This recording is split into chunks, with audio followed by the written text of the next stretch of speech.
ജുമുഅക്കായി ഗുരുനബിയാ പുതുമിമ്പർ കയറി ഖുത്ബ തുടങ്ങി സന്തോഷമേറിയിട്ട്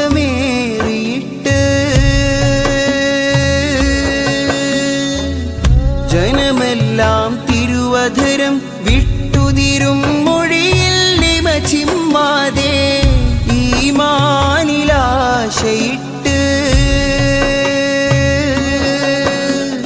മെല്ലെ മെല്ലെ കാതുമത ഒരു തേങ്ങൽ കേൾക്കുന്നു. ഇല്ല ഇല്ല ഒരാളുമേ അന്നേരം അവിടെ കരയുന്നു. അകലേക്ക് ചായി വെച്ച തടിയിൽ നിന്നാണ്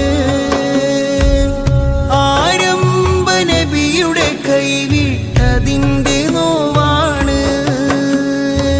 ആരുണ്യക്കേദാരം നബിയുടനെ തലോടുന്നു. കരയേണ്ട സ്വർഗത്തിൽ നീ